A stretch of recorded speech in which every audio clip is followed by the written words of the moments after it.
Hello everyone, welcome to Liberty Career Academy. Today we are going to see GS1 जो 5 जून को जो exam हुआ है उसका सॉल्यूशन एंड आंसर की।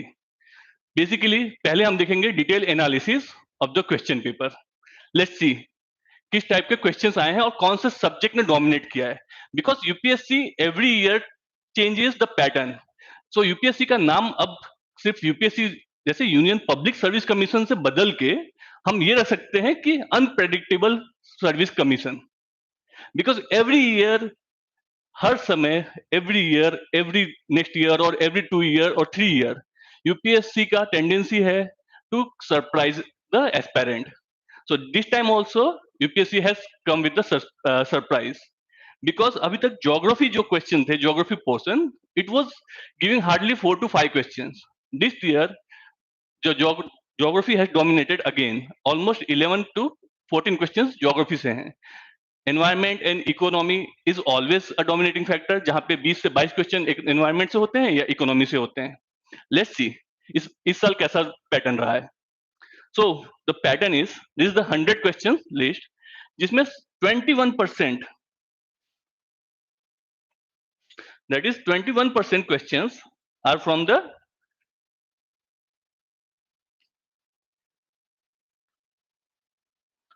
environment and ecology, 14% questions from the geography, 22% from the economy, and history says 16%, that is history art and culture combined 16% questions दे रहे हैं।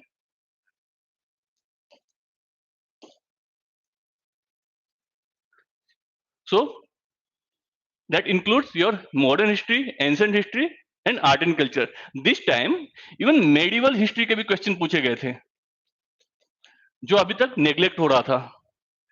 Same miscellaneous 4%, science and tech 12%, polity and IR 11% questions. So इस बार dominating factor कौन से आपके बन रहे हैं? Environment and ecology and geography. Alone आपको ये तकरीबन 30 to 35 क्वेश्चंस दे रहे हैं। नाउ लेट्स सी इसमें अब थियरी कितना है और करंट कितना है। So according to the analysis 41% current questions थे एंड 59% थियरी के question. That is 59 questions were from the theory जो आप स्टैंडर्ड रेफरेंस बुक या आपके नॉलेज से आंसर दे सकते हैं, and current is from your daily newspaper और any magazine. Now let's see जो ज्योग्राफी का पार्ट है जो हमने देखा अभी, एनवायरमेंट एंड ज्योग्राफी के क्वेश्चंस हम आज सॉल्व करेंगे। सो जो जो हमने सीरीज इस्तेमाल किया है that is your A series. So total आपको पता ही होगा A B C and D series are there. So accordingly जो ए सीरीज है उसके हिसाब से आप क्वेश्चन अपने अपने सीरीज में चेक कर लीजिएगा। One such question is first starting is 21 number का है आपके सेट ए में। Question says among the following crops which one is the most important anthropogenic, that is anthropogenic मतलब man made source of both methane and nitrous oxide. So options are cotton, rice, sugarcane and wheat. Seems weird, but एक चीज है, methane जहां पे पानी और गंदा पानी बहता है वहां पे methane gas by default produce होता है। सो यहाँ पे पानी सबसे ज्यादा कहाँ इस्तेमाल होता है? राइस के कल्टीवेशन में। So answer should be B, rice. बहुत ही इजी और मतलब इसको कह सकते हैं आप इजी क्वेश्चन था। जो भी यूपीएससी की तैयारी कर रहा है उसको ये क्वेश्चन के आंसर आराम से आते होंगे। Second, systematic system of rice intensification. Okay, so this was SRI technique, news में कंटिन्यूसली रहा है, पिछले 2-3 साल से कंटिन्यूसली न्यूज में रहा है SRI techniques of cultivation in which alternate waiting and drying of the rice field is practice. That is कि इस हर समय जो राइस, अभी इससे पहले जो क्वेश्चन पूछा है इन लोगों ने, इसमें राइस का आपका क्वेश्चन पूछा था कि गैस, मीथेन गैस। तो मीथेन गैस का मैंने बताया आपको कि पानी जहां पे भरा होता है वहां पे गैस निकलती है, मीथेन। सो ये एक आंसर आपको पता चला। बट सेम यही क्वेश्चन दूसरे में पैटर्न में पूछा है। यहाँ पे पूछा है आपका वेटिंग, जहाँ पे आप गीला कर रहे हो, अगेन सूखा कर रहे हो, ड्राई कर रहे हो।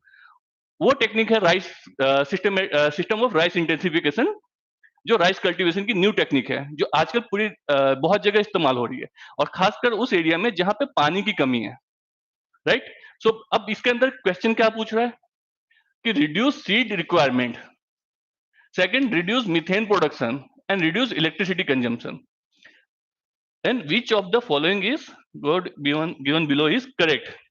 सी, करेक्ट आंसर ढूंढना है। नो सिंपल सा है, अगर हम इसको देखते हैं तो पहला जो क्वेश्चन देखा उसमें देखा कि पानी डाल रहे हैं तो जाके मीथेन रिलीज कर रहा है, राइट। सो पहला चीज कि मीथेन पानी इसके कारण आ रहा है, तो यहाँ तो ड्राइंग और वेटिंग दोनों कर रहे हैं, मतलब पानी इतनी जरूरत से ज्यादा जा नहीं रहा।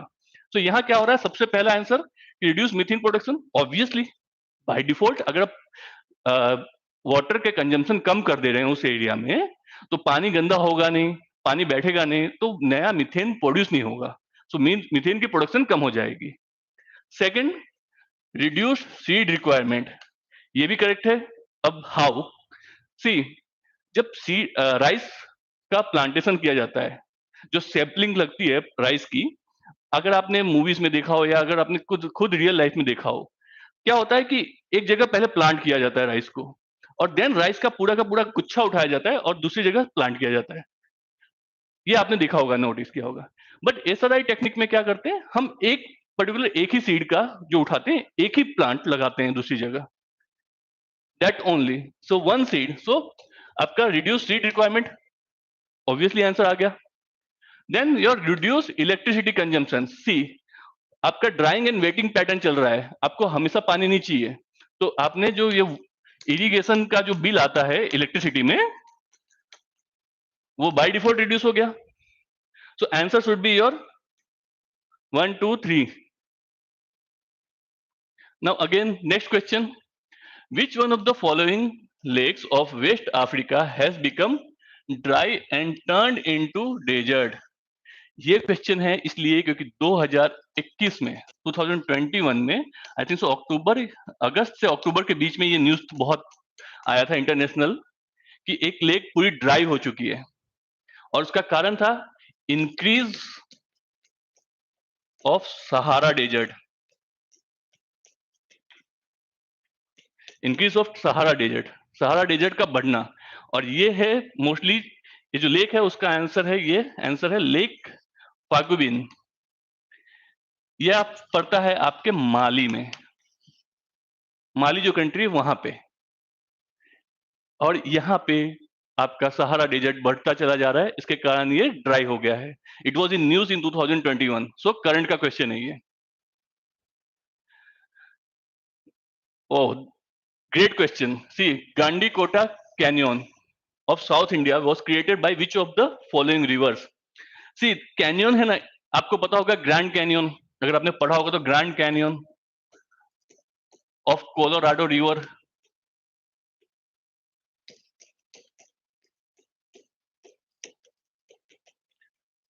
यूएस का सबसे फेमस है ये ग्रैंड कैनियन, लोग देखने जाते हैं पूरी दुनिया से। वैसे ही दो कैनियन इंडिया में फेमस है। अगर आप घूमने के शौकीन हैं या आप थोड़ा बहुत मूवीज भी देखते हैं या एडवर्टाइजमेंट, राजस्थान का एक एड आता था कि मतलब कोई, जैसे अब मेरा नाम है सचिन, तो सचिन की नजर से राजस्थान कैसा दिखता है, ऐसे करके एड आता था। उसमें एक पर्टिकुलरली गरडिया महादेव, ये आप सर्च कर सकते हैं, ये भी इंडिया का एक कैनियन है जो फेमस है और टूरिस्ट स्पॉट है। सेम वे जो दूसरा फेमस था वो गंडीकोटा था, अगर आप घूमने के शौकीन है तो आपको पता होगा। और यहाँ पे जो ये कैनियन है ये बना था आपके चंबल रिवर से, बहुत ही फेमस टूरिस्ट स्पॉट है ये, और ये बना था आपका गंडीकोटा पेनार रिवर से। अगेन वन ऑफ द, क्या बोलते हैं, घूमने वाली जगह जो हम निग्लेक्ट कर देते हैं या सोचते नहीं है कि इसके ऊपर क्वेश्चन पूछेगा। और बहुत ही दो ही तीन अपने कैनियन फेमस है, उसमें से एक ये और एक ये, और एक पे क्वेश्चन पूछ चुका। Now next, consider the following pairs, यहाँ पे पीक है और माउंटेन्स है। नाउ अगर आपने यूपीएससी की तैयारी कभी भी की हो, तो आपको पता होगा कि माउंटेन्स को हमने हिमालय को डिवाइड करते हैं 3 अलग पार्ट या 4 अलग पार्ट्स में। उसमें से अगर आपको याद हो तो नामचा बारवा अकेला वो जगह है जहां पे हिमालय जो है अपना सिंटेक्सियल बेंड करता है, सडनली जो बेंड होता है वहां से बेंड करता है, और यहीं पे आपका Brahmaputra river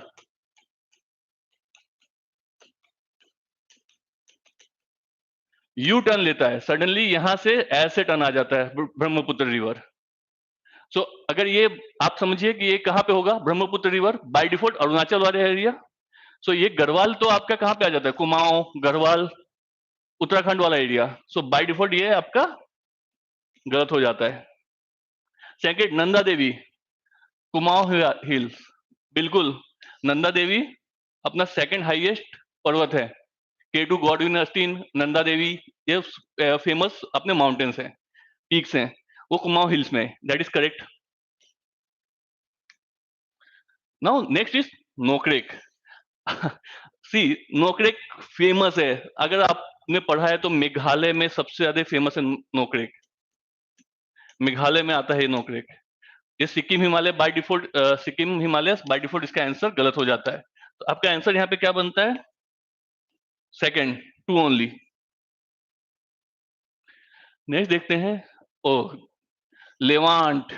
Levant is the term जब इस्तेमाल होता था एरिया, जब टर्क पूरी दुनिया में राज करते थे, तब से ये वर्ड इस्तेमाल होता है लेवांट। लेवांट क्यों बोला जाता था कि इटली और जब वहां के लोग, इस एरिया के लोगों को, मेडिटेरियन के ईस्ट वाले लोगों को वो लोग लेवांट रीजन बोलते थे। तो आंसर क्या होगा आपका सीधा, region along the eastern Mediterranean source, बिल्कुल राइट, ईस्ट वाला एरिया था ना, ईस्ट वाला एरिया, लेवांट आपका ईस्ट वाला area. Now next question, see ये क्वेश्चन आप, अगर आपने ये क्वेश्चन अगर मैं ऐसा बोलूं, rather than being a geography, it's a world history. World history में आता था Levant region. Now consider the following countries, which of the above borders with Afghanistan. See अभी रिसेंटली तालिबान ने जब अफगानिस्तान पे कब्जा किया, तब से अफगानिस्तान न्यूज में था, और सबको एक्सपेक्टेशन था कि अफगानिस्तान के आजू बाजू क्वेश्चन कुछ पूछेगा। बहुत सारे प्रोजेक्ट जो अफगानिस्तान में इंडिया से करता है उस पे से क्वेश्चन पूछेगा, बट नहीं पूछा, डायरेक्टली उसने मैपिंग के ऊपर क्वेश्चन पूछ लिया। यहाँ पे एक ट्रिक था, जो अगर आपने ट्रिक पता कर लिया तो आपका आंसर राइट था, अदरवाइज आप मिस कर गए तो गलत हो सकता था। द ट्रिक वॉज, यहाँ पे इसने 5 कंट्रीज जो दिए हैं जो इसको बॉर्डर करेंगे, उसमें आपको एक कंट्री देख रहा है अजरबैजान। अगर आपको याद हो तो अजरबैजान एंड आर्मेनिया, दोनों के बीच में वॉर चला था।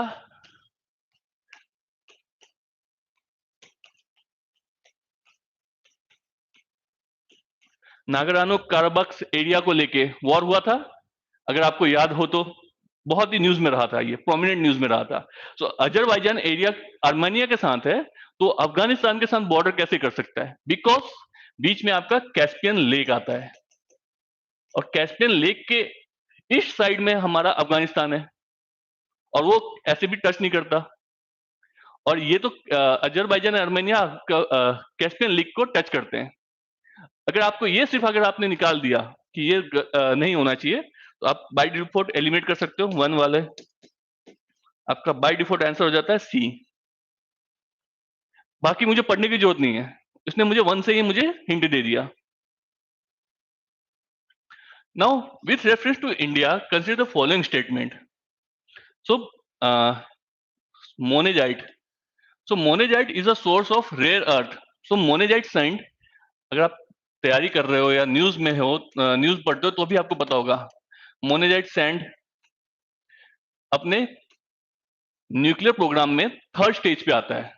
First stage, second stage, third stage पे मोनेजाइट सैंड से हम थोरियम निकालने वाले हैं, और थोरियम का हम इस्तेमाल करेंगे न्यूक्लियर फ्यूजन के लिए, that is for nuclear technology, right. ये और मोनेजाइट सैंड मिलता है आपको सिर्फ और सिर्फ केरला के कोस्ट पे। ये चीजें भी हम जानते हैं, अब जो मेरे स्टूडेंट्स रह चुके हैं, ज्योग्राफी पढ़ चुके हैं, उन सबको पता है ये चीजें, और सिर्फ मेरे नहीं, किसी भी ज्योग्राफी के टीचर का ये आंसर होगा, पता होगा इसको। So monazite is a source of rare earth, बिल्कुल सही है। मोनेजाइट कंटेन्स थोरियम, ऑब्वियसली अभी देखा।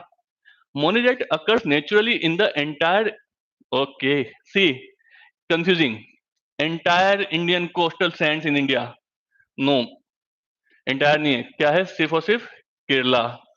सो ये आपका गलत हो गया, 1 करेक्ट, 2 करेक्ट, अगर आपका थर्ड वाला गलत है। तो थर्ड जिसमें है आप निकाल सकते हैं। हो गया आपका answer B, 1, 2 and 4।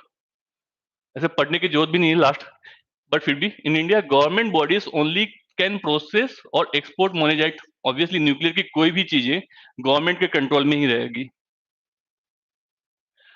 In the northern hemisphere the longest day of the earth of the year normally occurs in the, अच्छा इसके लिए दिमाग लगाने की जरूरत ही नहीं है। लॉन्गेस्ट डे, शॉर्टेस्ट डे सबको पता होता है। Longest day is your 21st June, longest day is 21st June. By default, shortest day is 16 December. Shortest day is 16 December. So 21st June is the longest day. अब question क्या पूछ रहा है, in the northern hemisphere that is upper side, जहां पे basically mostly world 70% population रह रही है, 70% पॉपुलेशन वर्ल्ड की नॉर्दर्न साइड पे रहती है, नॉर्दर्न हेमिस्फीयर में। The longest of the year normally occurs in the, अब 21st किस में आता है, 21st June, first half of the month ना, second half of the month, obviously June month, 21st June. July not, July not, by default आपका answer क्या बना, your B. Next देखते हैं, consider following pairs. So wetland और lake, सी wetlands बहुत important है, और हर बार क्वेश्चन बनता है वेटलैंड्स के ऊपर, क्योंकि वेटलैंड्स हर बार नए नए ऐड हो रहे हैं हमारे, और वेटलैंड की इंपॉर्टेंस बहुत ज्यादा है, तो वेटलैंड के ऊपर क्वेश्चन बनना लाजमी है, अभी राइट नाउ बनना ही है, और आगे भी बनेगा। सो वेटलैंड का लोकेशन पूछा है, सो होकेरा वेटलैंड, अगर आप इसको सर्च करेंगे या नहीं जानते, चलिए समझ सकते हैं कि आपने अगर तैयारी ना की हो तो नहीं जानते होंगे, might be, but right now कुछ 49 या उसके ऊपर प्लस हो चुके हैं हमारे वेटलैंड्स, और ये लेटेस्ट सारे ऐड हुए हैं, इसलिए ये क्वेश्चन पूछा गया है। तो ये आपका आता है पंजाब में नहीं, आपका आता है जम्मू कश्मीर में। सो 1 आपका गलत हो चुका है। देन रेणुका वेटलैंड, तो रेणुका वेटलैंड हो गया रुद्रसागर, रुद्रसागर इज त्रिपुरा, करेक्ट है। सस्थम कोटा लेक तमिलनाडु या केरला में है, yes, Sasthamkotta is in Kerala. So ये करेक्ट, और रुद्रसागर इज करेक्ट, सॉरी ये गलत, सॉरी हो सी केरला में नहीं है, केरला में है, तमिलनाडु में नहीं है, तो ये गलत हो गया आपका। तो आपके 4th गलत, 1 गलत, तो आपके बचे कौन से, 2 और 3। तो रेणुका वेटलैंड हिमाचल में है, बिल्कुल सही है, रुद्रसागर त्रिपुरा में है। तो आपका आंसर क्या हुआ, ओनली 2 पेयर्स करेक्ट होंगे यहाँ पे। नेक्स्ट देखते हैं, ओके सी, ये न्यूज में था, करंट अफेयर्स फॉलो करना अटमोस्ट इंपॉर्टेंट है एनवायरमेंट के लिए, environment is all about current affairs, basic के सिवा करंट अफेयर्स ही सबसे ज्यादा मार्क्स देता है एनवायरमेंट में।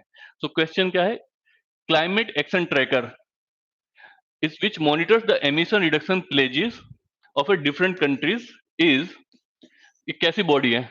सो आपको पता होगा Paris climate deal, Paris climate deal में हम लोगों ने, पूरी दुनिया ने एक प्लेज लिया था कि that we will not allow to raise the temperature of earth about 2 degree Celsius. But इस सब के लिए सारे कंट्रीज ने अपने इंटेंशनली नेशनली डिटरमाइंड कंट्रीब्यूशन दिया था, INDC सब कंट्रीज ने दिया था, इंडिया ने भी प्रोवाइड किया था। बट इस कंट्रीब्यूशन पे क्या आप काम कर रहे हो? क्योंकि ये सुओ मोटो दिया गया था, किसी पे प्रोटोकॉल नहीं था, ये सुओ मोटो दिया था। तो इस पे आप काम कर रहे हो नहीं कर रहे हो, उसके ऊपर एक बॉडी है, उसने ये काम सारा चेक करना स्टार्ट किया कि आप कितना काम कर रहे हो। That was climate action tracker. So इसको प्रोड्यूस कौन करता है और इसको क्या बोलते हैं कि ये कैसी ऑर्गेनाइजेशन है? तो क्वेश्चन इस टाइप का है, climate action tracker which monitors the emission reduction pledge of different countries is a answer is database created by coalition of research organizations. So many research organizations came together, many नहीं, दो ही हैं, दो research organizations came together to monitor, और के बाद सारे data लेते हैं पूरी दुनिया का, हर देश का, और उसके बाद मॉनिटर करते हैं कि कितना हम एक्शन पे हैं, whether we are on right track और नॉट। सो आपको जान के मतलब सरप्राइज होगा, but we are not on track. और सिर्फ इंडिया को छोड़ के, India and few other minor countries, बहुत छोटी कंट्रीज, उनको छोड़ के कोई अभी इस पे राइट पाथ पे नहीं है। तो नेक्स्ट देखते हैं, सी सेम सिमिलर टाइप का question, climate action tracker again, the Climate group is an international non profit organization that derives climate action by building large network and runs them. Simple है, अगर NGO है तो क्या करेगा? Climate action by building large networks करेगा पूरी दुनिया में। Then International Energy Agency, in partnership with the Climate Group, launched a global initiative, EP100. See, EP100 was in news. EP100 was in news.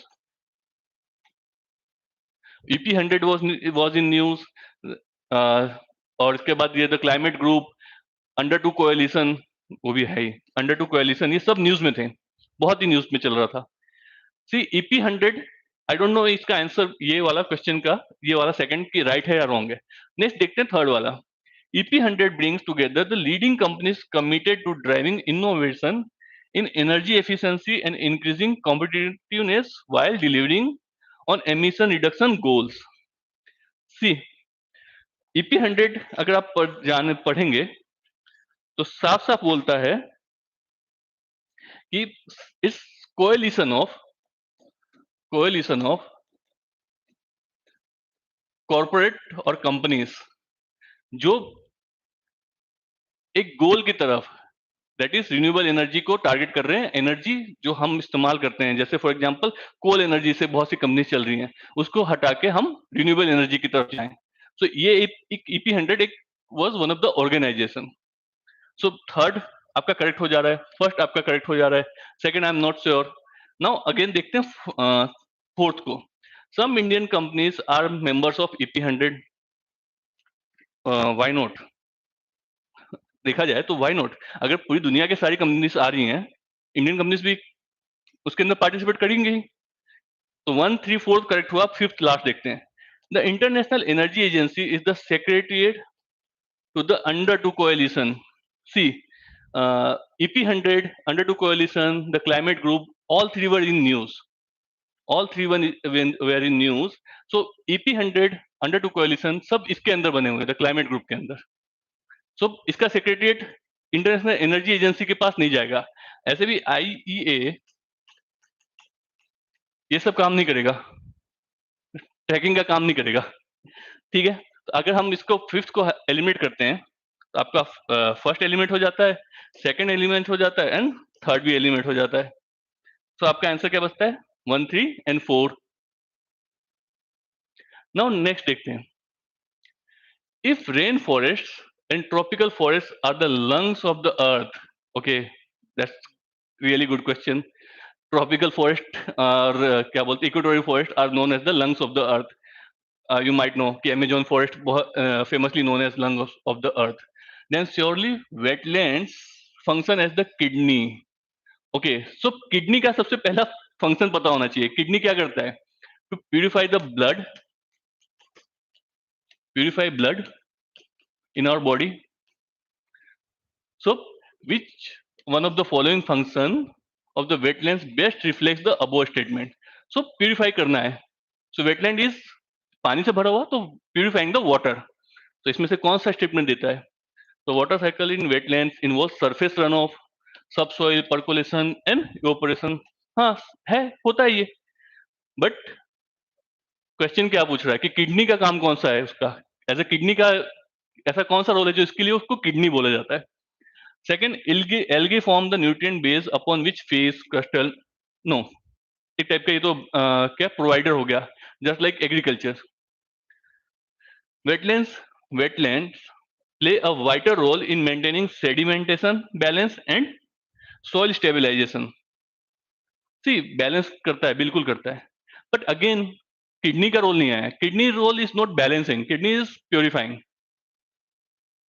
Aquatic plants absorbs heavy metals and excess nutrients. This one, right? Because यहाँ पे बता रहा है पहली बार कि heavy metals and excess nutrients absorb करता है. So इससे क्या होगा? Water purify हो जाएगा. So किडनी का फंक्शन ये कर रहा है. So this is your right answer. Next देखते हैं. Okay, see this question. I'm saying literally ये क्वेश्चन अगर नहीं आता था, ये छोड़ने के लिए क्वेश्चन था. This question was not to attempt, because अभी तक हम कोई भी क्लास या कहीं भी कोई भी पढ़ता था, कहीं भी मैगजीन्स या किसी में भी, हम इंडियन एयर क्वालिटी इंडेक्स की बात करते थे, not about the world WHO air quality index, because हम WHO के एयर क्वालिटी इंडेक्स को हम निग्लेक्ट कर चुके थे बिकॉज ऑफ देयर एक टाइप का समझ लो कि सिर्फ और सिर्फ हमें ही टारगेट कर रहे थे. इंडिया एंड चाइना कंट्रीज को ही टारगेट करते हुए वो हर बार बता रहे थे कि टॉप 20 कंट्रीज में 15 कंट्रीज इंडिया के हैं, क्या बोलते हैं, पॉल्यूशन में, एयर पॉल्यूशन में. So India does not want that kind of thing. So India ने उसको एक्सेप्ट नहीं किया था. बट स्टिल यूपीएससी ने क्वेश्चन पूछा WHO एयर क्वालिटी इंडेक्स के ऊपर, उसके गाइडलाइंस क्या बोलता है. So the 24-hour mean of PM 2.5 should not exceed 15 gram and annual mean of PM 2.5 should not exceed 5 grams per meter. So ये question literally अगर नहीं आता था छोड़ने के लिए है. हालांकि मैं एज टीचर आपको ये इसका सॉल्यूशन दे रहा हूं, बट अगर ऐसे क्वेश्चंस आते हैं ये मार्क्स ले जाएंगे, रादर देन आपको मार्क्स देने वाले ये मार्क्स ले जाएंगे. इसलिए ऐसे क्वेश्चन को छोड़ देना ज्यादा अच्छा है, स्किप करने के लिए क्वेश्चन हैं. So that is true. First is true. Second, in a year, the highest level of ozone pollution occurred during the period of inclement weather. Okay, next पढ़ते हैं. PM10 can penetrate the lung barrier and enter the bloodstream. No, PM10 है थोड़ा जो 10 micrometer का हो गया, hair के thickness से 10 माइक्रोमीटर हो गया, तो वो ब्लड स्ट्रीम में जल्दी नहीं जाएगा, थोड़ा हैवी है. PM 2.5 इज वेरी लेस, वो जा सकता है. तो ये क्वेश्चन जो ऑप्शन है ये आपका गलत हो जाता है. Third is wrong. तो थर्ड अगर एलिमिनेट करते हैं तो आपके पास दो चले जाते हैं. आपके बचता है excessive ozone in the air can trigger asthma. Polity में सब एनवायरमेंट में सब कोई पढ़ता है, ओजोन से अस्थमा हो जाता है. ग्राउंड लेवल ओजोन हो या ओजोन जहां भी होगा, अस्थमा फैलाएगा. तो that is true. So fourth correct हो गया, आपका वन करेक्ट था ही. So answer should be 1 and 4. C third वाला आप एलिमिनेट कर सकते हो, फोर्थ वाला आपको इजीली पता है. अगर आप ट्राई करेंगे तो एक क्वेश्चन का आंसर दे पाओगे, बट लेकिन अगर नहीं आता, आपको थोड़ा सा भी आइडिया नहीं है कि ओजोन से अस्थमा होता है, देन ये स्किप करने के लिए क्वेश्चन था. Next, with reference to Gucci sometimes mentioned in the news, consider the following statement. So ये आंसर क्वेश्चन का आंसर वही दे सकते थे जिन लोगों को थोड़ा बहुत डिस्कवरी चैनल या ऐसे कुछ देखते रहते हैं, या कुछ न्यूज कंटिन्यूसली न्यूज़पेपर का या ऐसे कुछ रेगुलर पढ़ाई की है. Because it was in news at that time जब डिस्कवरी या ऐसे चैनल ने इसका फाउंड किया था. Because it is a fungus, that is true. It's a fungus जो ऑटोमेटिकली ग्रो होते हैं, जस्ट लाइक आपके मशरूम्स. आपको मशरूम की खेती करने आज हो रही है ना, बट बाय डिफॉल्ट मशरूम कहीं भी बारिश होती है तो अपने आप ग्रो करते हैं. सेम ये भी ग्रो करते हैं. It grows in some Himalayan forest areas. So कहीं स्पेस लोकेट नहीं किया है कि some Himalayan forest area, anywhere, ठीक है, होता है। Now it is commercially cultivated in the Himalayan foothills of the north eastern India.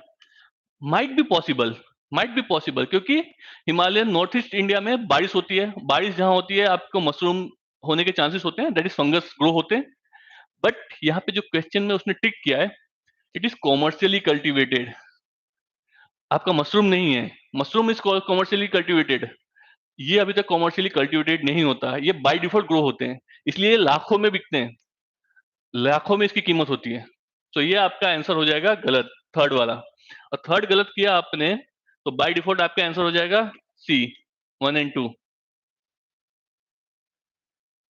Now next question देखते हैं। With reference to polyethylene tera terephthalate, okay, ऐसा नाम जानबूझ के दिया गया है यूपीएससी ने, इट इज पीईटी। आपके पेट कोक बोटल्स आते हैं, पेट बॉटल्स, जो कोक के बोतल होते हैं, ये सब जो बोतल है दैट इज पेट बोटल्स। इसको ये भी बोला जाता है, पॉलिस्टर भी बोलते हैं, पॉलिस्टर क्लोथ्स वो भी बोलते हैं। अब पॉलिस्टर एक फैब्रिक है, राइट। नाउ आंसर देखते हैं इसके क्या क्या ऑप्शन दिए उसने। Its fibres can be blended with wool and cotton fibre to reinforce their properties. Obviously आपने सुना ही होगा polyester clothes, right. 60% cotton, 40% polyester, या 60% पॉलिस्टर और 40% कॉटन, ऐसे चलता है। तो ये करेक्ट हुआ। Containers made of it can be used to store any alcoholic beverage। Plastic के बोतल में आपने कभी देखा होगा, प्लास्टिक के बोतल में जल्दी एल्कोहल आता है, all comes in the glass bottle, right. तो ये एक हम देख सकते हैं कि ये गलत हो सकता है मोस्टली। बट नेक्स्ट पे देखते हैं। Bottles made of it can B recycled into other products. Bye default आपका पेट बोतल का इस्तेमाल नहीं करते क्या आप, उसका रिसाइकल करके वापस इस्तेमाल कर सकते हैं या कुछ और कर सकते हो। तो आपका आंसर बनता है थर्ड, करेक्ट हो जाएगा। Then articles made of it can be easily disposed by the inclination without causing greenhouse gas emissions. Okay, plastic greenhouse gas के बिना डिस्पोज हो सकता है, पॉसिबल है, नॉट पॉसिबल। सो आपका फोर्थ आंसर गलत हो गया, first and third is correct. So by default आपका आंसर बनता है A, first and third. Now next is which of the following is not a bird. See, ये क्वेश्चन है ना, इसको बोलते हैं लो हैंगिंग फ्रूट। ये क्वेश्चन डायरेक्ट आपको 2 मार्क दिला सकता था। थोड़ा सा भी अगर आप क्या बोलते हैं, एनवायरमेंट में जितने भी हम बोलते हैं बॉडीज आती हैं, बॉडीज क्या बोलते हैं, extinct animals, endangered, critically endangered, ये एनिमल्स के लिस्ट आते हैं हर साल, उसमें रेड लिस्ट बोलते हैं। वो रेड बुक जो देता है वो सारे हम इंडिया में कौन कौन से हैं ऐसे हर बार पब्लिश होती है। इसमें ये बहुत फेमस है, ये पिछले 4-5 साल से बहुत फेमस है, गोल्डन मार्सिड, इट्स अ फिश। इसमें ब्लू मार्सिड भी आते हैं, बहुत फेमस है ये। सो इसका तो बाय डिफॉल्ट आंसर आपको मिल जाएगा गोल्डन मार्सिड, इसके अंदर कुछ एक्सप्लेनेशन की जरूरत ही नहीं है। Now which of the following are nitrogen fixing plants. तो नाइट्रोजन फिक्सिंग प्लांट्स कौन से होते हैं। सबसे पहले नाइट्रोजन फिक्सिंग कौन करते हैं, leguminous plants, leguminous that is your pulses. क्या आपने क्या बोलते हैं, तो पल्सिस वाले ऑप्शन कहां पे हैं इसमें, chickpea, one such option, third is correct, कि थर्ड तो होगा ही। अल्फा अल्फा is a very nutritious grass.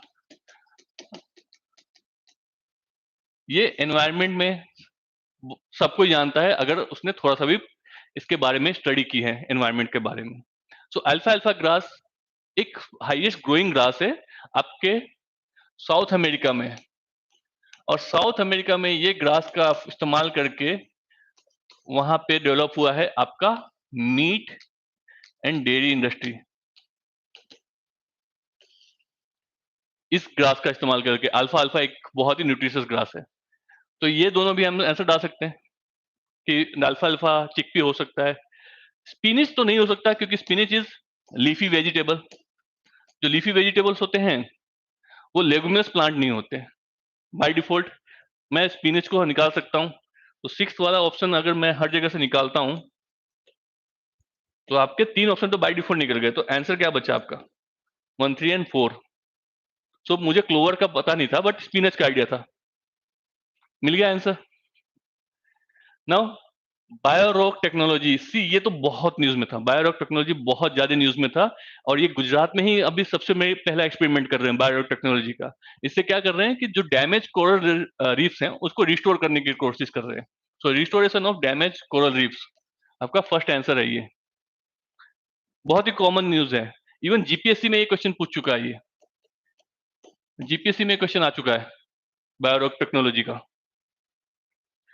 Then next is Miyawaki method, well known for the, अगर एनवायरमेंट पढ़ा है या ज्योग्राफी जानते हो, आपके बहुत से जगह ये मेथड इस्तेमाल हुआ है। मियावाकी एक जापानीज टेक्निक था, ये जापानीज टेक्निक है जिसमें फॉरेस्ट ग्रो करते हैं अर्बन एरियाज में।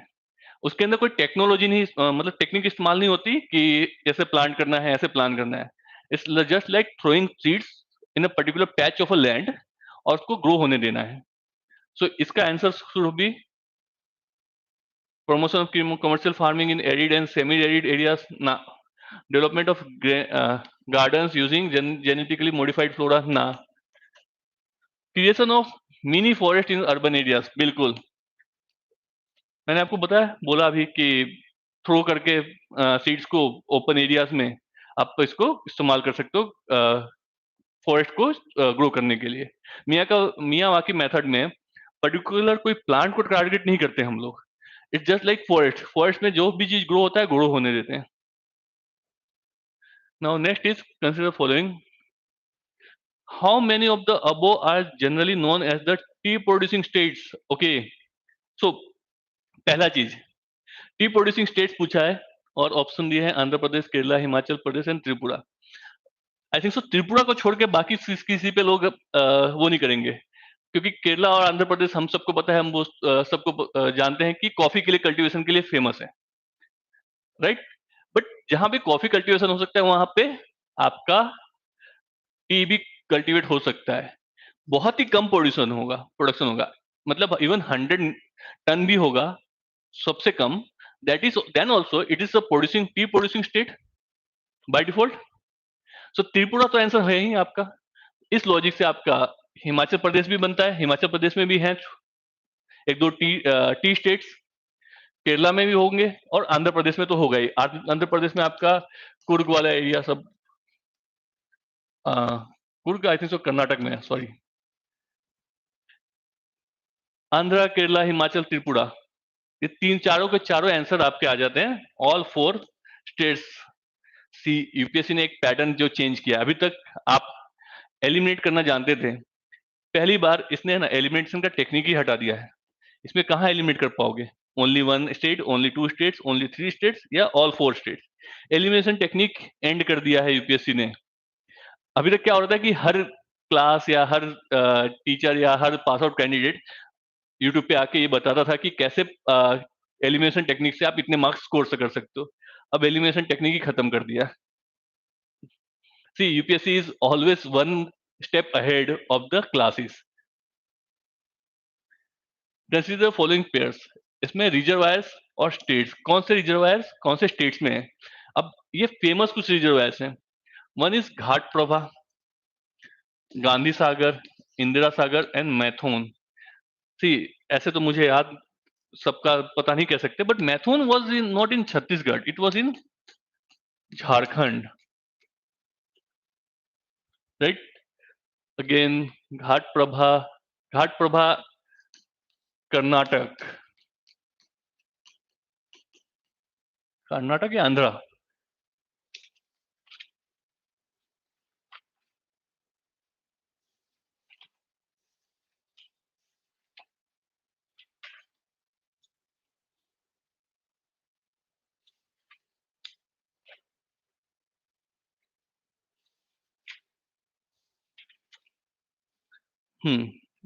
तो कर्नाटक, दैट्स ट्रू। और गांधी सागर मध्य प्रदेश ट्रू है। Even Indira Sagar is in Madhya Pradesh. So answer should be 1, but question पढ़े, क्वेश्चन यहाँ पे हाईलाइट करने लायक है, जो यूपीएससी ने हाईलाइट किया था, नॉट करेक्टली मैच्ड यहाँ पे। तो जब आप नॉट करेक्टली मैच देखते हैं तो आपका आंसर बदल जाता है। यहाँ पे ओनली 3 पेयर्स, मतलब 3 इसमें से इनकरेक्ट हैं, तो answer should be your C. अगर सिंपल सा अगर इसको ये नोट की जगह पे करेक्ट कर देता तो आपका आंसर हो जाता only 1 pair. Which of the following has been constituted under the Environment Protection Act 1986? Environment का सबसे मेन एक्ट है ये Environment Protection Act 1986 वाला। Then wildlife protection act 1972 वाला, बहुत फेमस है ये। इसके अंदर कौन से आते हैं ये आपको बाय डिफॉल्ट याद रखना पड़ेगा। इसकी कोई मेथड नहीं है, कुछ है नहीं, आपको याद रखना पड़ेगा, पढ़ना पड़ेगा। तो इसका आंसर है central ground water authority. Clear? Which one of the following statements best describes the polar code? Again, see, current affairs. Not covered by any of the magazines. मैं आपको बेट करके कह सकता हूँ कि कोई मैगजीन इसको कवर नहीं कर सकता। ये ऐसी चीजें हैं, ये न्यूज़पेपर में आती हैं। इसका अगर सर्च किया जाएगा ना तो आई थिंक सो ये मुझे भी मिला था द मिंट में। इवन द हिंदू ने भी कवर नहीं किया था ऐसे चीजों को, इतना जल्दी कवर नहीं होता वाइडली ऐसे चीजें। बट यूपीएससी क्या करता है, जो आपने मार्केट में जो न्यूज अवेलेबल है उसको निग्लेक्ट करके अपना खुद का न्यूज ढूंढता है और उससे क्वेश्चन पूछता है। सो क्या है ये polar code? It is the international code of safety of ships operating in polar waters. Second, it is the agreement of the countries around the north pole regarding the demarcation of their territories in the polar region. Now, it is a set of norms followed by the countries whose scientists undertake research studies in North Pole and South Pole. Now, it is a trade and security agreement of the member countries of the Arctic Council. Now, so answer should be A. It is the international code of safety for ships operating in polar waters. UPSC, as I said, unpredictable. कहीं से भी question पूछ सकता है। अब ये T वाला question पूछेगा था अभी से पहले हमने देखा था टी के क्वेश्चन था। Again tea board of India का एक क्वेश्चन पूछा है। With reference to tea board in India consider the following statements. The first statement says the tea board is a statutory body. Do we know statutory body है या नहीं है? Statutory body is जो एक act के through बनता है। So tea board जो है ब्रिटिशर्स बना के गए थे, सो एक्ट के थ्रू बना हुआ है। उसको बाद में इंडिया ने भी फिर उसी एक्ट को एनेक्ट कर दिया। It is a regulatory body attached to the ministry of agriculture and farmers welfare. See, ये थोड़ा वो हो गया कि टी बोर्ड जो है जब स्टैट्यूटरी बॉडी है तो उसको क्या बोलते हैं, रेगुलेटरी बॉडी भी बता रहे हैं। That is not, can not be the answer. Ministry of agriculture में नहीं आता ये। सो आपका मिनिस्ट्री ऑफ एग्रीकल्चर के कारण ये आंसर गलत हो रहा है। The tea board head office is situated in Bangalore.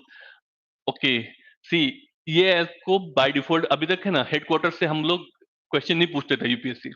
For the first time question पूछा है, बट ये क्वेश्चन का आंसर आप जानते होंगे क्योंकि टी बोर्ड जो पहले अगर ब्रिटिशर्स एस्टैब्लिश कर रहे हैं तो ब्रिटिशर्स का मेन सिटी कौन सा हुआ करता था? Kolkata, Surat, Madras. Bangalore was not the main city. तो कभी बैंगलोर में कोई हेडक्वार्टर नहीं एस्टैब्लिश करेंगे। सो आपका इसका हेडक्वार्टर जो बनता है वो कोलकाता में है। सो आपका ये बन गया, आपका थर्ड करेक्ट इनकरेक्ट हुआ, सेकंड भी इनकरेक्ट हुआ। Fourth is the board has overseas of office at Dubai and Moscow. But अगर सेकंड और थर्ड आपका करेक्ट फॉल्स होता है तो बाय डिफॉल्ट आपका 1 and 4 इज द आंसर। ज्यादा दिमाग लगाना नहीं है। नेक्स्ट देखते हैं, which one of the following best describes the greenwashing? See, this terms is very famous because क्या हुआ कि जब से 2 डिग्री सेल्सियस का टारगेट लिया गया तो सारे कॉर्पोरेट्स भी इसमें इंटरेस्ट हुए। कॉर्पोरेट अपना इंटरेस्ट हुए तो गवर्नमेंट ने क्या ऐसा बताया कि आपको ये टारगेट अगर कंप्लीट करते हो तो हम इतना टैक्स में छूट दे देंगे या टैक्स माफी हो जाएगी। सो सारे लोगों ने, बहुत से कंपनीज ने, कॉर्पोरेट्स ने इसको ग्रीन वॉशिंग इस्तेमाल किया। Green washing is conveying a false impression that a company's products are eco-friendly and environmentally sound। एक गलत इंप्रेशन दे रहे हैं कि एक एनवायरमेंटली साउंड प्रोडक्ट है। Just like Coca Cola, Coca Cola ऐसा बोलेगा, बोले सबको ऐसा फैला दे कि कोको कोला पीने से आप हेल्दी होगे, बहुत अच्छा स्ट्रांग हो जाओगे, दैट काइंड ऑफ थिंग। तो ये ग्रीन वॉशिंग का टेक्निक है। Answer should B A.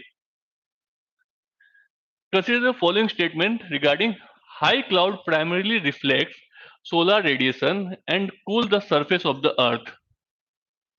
Might be high cloud, high cloud जो भी अगर आपके एटमॉस्फेयर में, ट्रोपोस्फियर के ऊपर जो स्ट्रेटोस्फियर आता है, वहां पे जो भी क्लाउड्स हैं वो हाई क्लाउड्स में बोले जाएंगे। मतलब ट्रोपोस्फियर में एकदम ऊपर वाले क्लाउड्स और स्ट्रेटोस्फियर वाले क्लाउड्स, उनको हम हाई क्लाउड बोलते हैं। सो हाई क्लाउड अगर आप देखे हो, अगर अर्थ से भी देखते हो, तो बहुत ही थिन लेयर, पल हल्के से रेसेस टाइप के होते हैं दोज क्लाउड्स। सो रिफ्लेक्ट करते ही होंगे अगर इधर से है। सेकंड देखते हैं, low clouds have high absorption of infrared radiation emanating from the Earth's surface and thus cause warming effect। Okay, सोचने लायक चीज है। अगर हाई क्लाउड अगर रिफ्लेक्ट कर रहा है तो लो क्लाउड क्यों रिफ्लेक्ट नहीं करेगा? राइट अगर हाई क्लाउड रिफ्लेक्ट कर सकता है जो थिन है, लो क्लाउड तो थोड़े हैवी होते हैं, तो वो क्यों रिफ्लेक्ट नहीं कर सकता? राइट सो ये बाय डिफॉल्ट गलत हुआ। नाउ यहाँ पे इसने आंसर चेंज किया हुआ है। बेसिकली ऐसे अंडरस्टैंडिंग आपको ज्योग्राफी में कोई ये नहीं समझाएगा कि कौन सा क्लाउड कितना रिफ्लेक्ट कर रहा है। वो एल्बेडो में बता दिया जाता है कि इतना एल्बेडो होता है। Albedo is reflection of incoming solar radiation, ये बताया जाता है। बट ये कभी कोई नहीं पढ़ा सकता कि इतना ये टेम्परेचर इतना करेगा। एक रिसर्च था जो नासा ने रिसर्च कंडक्ट किया था। नासा के रिसर्च के हिसाब से जो आंसर है चेंज है। 1 का आंसर 2 है और 2 का 1 है। That is high cloud absorbs while low cloud does not absorb। So answer should be D, neither 1 or neither 2। अगर नहीं आता क्वेश्चन छोड़ने लायक था। Consider the following countries। So which of the above are the members of organization of Turkic state?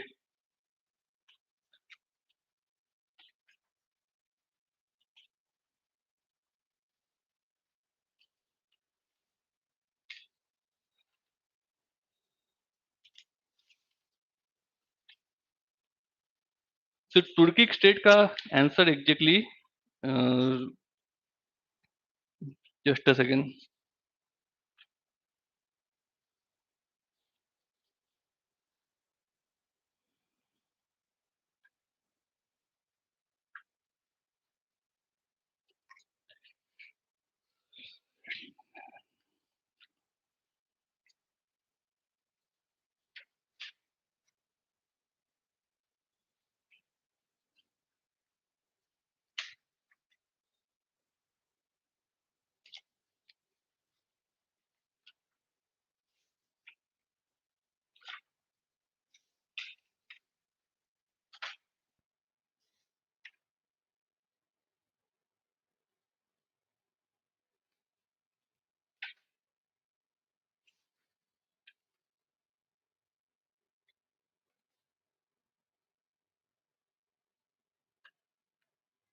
Its answer should be 2 and 5।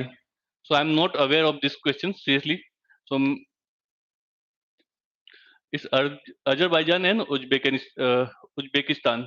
So not aware। It was IR and geopolitics का एक question आता है।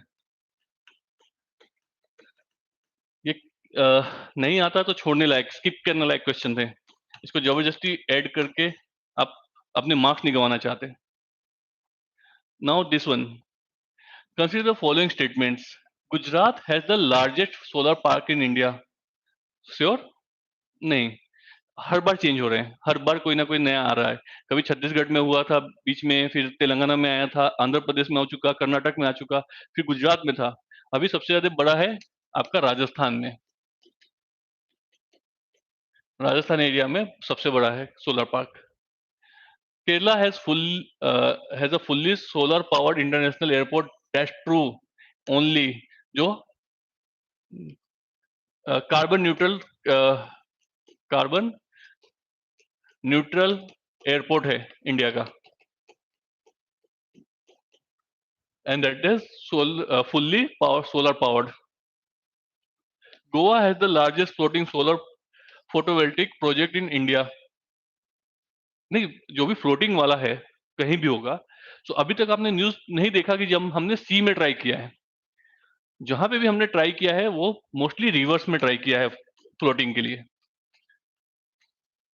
And second thing, Goa एक travelling spot है, जहाँ पे सबसे ज्यादा लोग ट्रैवलर्स आते हैं पूरी दुनिया से। तो वहां पे अगर हम इतना बड़ा प्रोजेक्ट कर देंगे, तो एक तो क्या बोलते हैं, उतना एरिया खाली नहीं रहेगा, लोग उतना क्रिएशनल एक्टिविटीज नहीं कर पाएंगे। सो इस चीज के लिए यहाँ पे तो नहीं होगा। सो गोवा वाला आंसर करेक्ट रॉन्ग है, one is also wrong, so answer should be two your.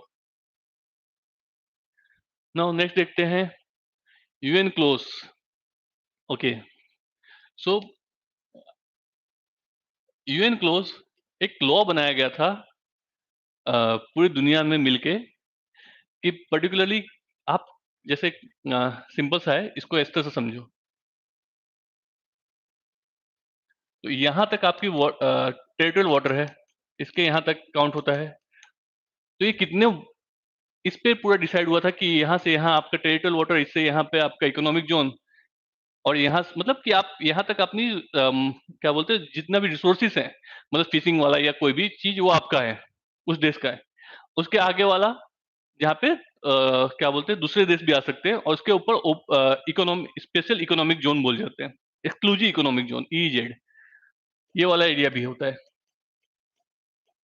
ये 200 नॉटिकल माइल्स तक जाता है, ये 12 तक जाता है, ये 24 तक जाता है। ये बना हुआ है, इंटरनेशनल लॉ में बना है, यूएन क्लॉज ने बोला हुआ है। नाउ इसके ऑप्शंस क्या दे रहा है, सबसे पहला, a coastal state has the right to establish the breadth of its territorial sea up to a limit not exceeding 12 nautical miles. Breadth of its territorial sea measured from the baseline determined in accordance with the convention. कह सकते हैं 12 nautical miles की बात ही हो रही है। Ships of all states, whether coastal or landlocked, enjoy the right of innocent passage through the territorial sea. Obviously, law किस लिए बना है? आप ऐसा थोड़ी है ना कि आपके एरिया उसमें से चला गया तो आप उसके से पैसे ले सकते हो। मतलब चार्जेस होते होंगे बट बहुत मिनिमम, बट आप उसको कैप्चर नहीं कर सकते। तो ये भी हो सकता है। First is correct, second is correct. The exclusive economic zone shall not extend beyond 200 nautical miles, अभी देखा आपने, from the baseline from which the breadth of the territorial sea is measured. बिल्कुल, तो third is correct, second is correct, first is correct. Answer should be your D, 1 2 3 all are correct here. Next is consider the following pairs regions often mentioned in the news। कौन से हैं? तो ये mapping के questions हैं। Anatolia plateau बहुत famous है, Turkey का। अमारा इथोपिया करेक्ट है। Cabo Delgado that is also Spain, correct है, करेक्ट है। Catalonia, so Catalonia Italy, no, Catalonia Spain, जिसने कैटालोनिया अलग देश की मांग कर रहा था, स्पेन से अलग होके अलग अलग देश बनाना चाहता था। सो ये स्पेन का है। सो फोर्थ इज रॉन्ग, तो फोर्थ रॉन्ग हुआ, तो बाय डिफॉल्ट आपका आंसर हो गया C, only 3 are correct. Now next question, with reference to Indian laws about the wildlife protection consider the following statement. So wildlife protection, ये वाला act, wildlife protection act 1972, अगर environment पढ़ा है, ये कुछ पढ़ा ही पढ़ा होगा आपने। उसमें 6 शेड्यूल्स होते हैं, हर अप टू 5 शेड्यूल्स या 4 शेड्यूल्स तक आप प्रोटेक्टेड हैं जानवर, 5th और 6th शेड्यूल्स में आप एलिमिनेट कर सकते हो जानवर को। सो क्या स्टेटमेंट है देखते हैं। Wild animals are the sole property of the government. Yes, wildlife protection act 1972 में साफ साफ मेंशन है कि animals are the property of government. So first is correct. When a wild animal is declared protected, such animal is entitled for a equal protection whether it is found in protected area or outside. Obviously, tiger अगर क्या बोलते हैं national park में हो या tiger अगर बाहर आ जाए, उसको प्रोटेक्शन सेम ही मिल रहा है। वो उसको प्रोटेक्शन सेम ही मिल रहा है। उसको ऐसा नहीं है कि बाहर आ गया तो हम उसको मार देंगे। उसको तब मारेंगे जब वो डेंजर प्रोसेस करेगा, मतलब किसी को अटैक कर रहा है। That is man eater tigers आपने सुना ही होगा, उनके लिए है ये। बट ऐसे प्रोटेक्शन सबको मिल रहा है। Apprehension of protected wild animals becoming a danger to human life is sufficient ground for its capture or killing. See, right है, बट इसमें ना इसने वर्ड के साथ प्ले कर लिया है। एप्रीहेंशन दैट इज, मुझे लग रहा है कि ऐसा हो सकता है कि चक्कर में आप किसी जानवर को नहीं मार सकते, राइट? कोई जानवर आपके एरिया में आ गया और पीसफुली चला गया या कुछ किए बिना ही चला गया, you can not kill him. अगर डेंजर भी पोजेस करता है तो सबसे पहले आपको ट्रैंकुलाइज करना पड़ता है उससे। आपने बहुत सी जगह देखा ही होगा कि इंजेक्शन लगा के उसको ट्रैंकुलाइज किया जाता है, बेहोश किया जाता है और उसको कैप्टिव करके ले जाके वापस नेशनल पार्क या जू में रख दिया जाता है, करेक्ट? तो ये आपका आंसर गलत हो जाएगा, थर्ड। तो अगर थर्ड गलत करते हैं तो बाय डिफॉल्ट आंसर हो जाएगा 1 एंड 2। ओके, ये वाला क्वेश्चन, सी, ये क्वेश्चन भी यूपीएससी का अनप्रेडिक्टेबल का एग्जाम्पल है।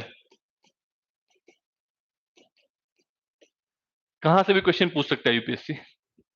Certain species of which one of the following organisms are well known as the cultivators of fungi? इसको बोलते हैं and, cockroach, crab, spider. The correct answer is here and.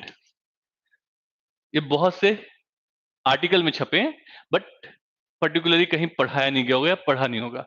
एक environment का जो student है उसको इस शायद से आइडिया हो तो हो, बाकी जनरली किसी को आइडिया नहीं होगा। तो स्किप करने लायक क्वेश्चन है ये, आप इसको स्किप कर सकते हैं।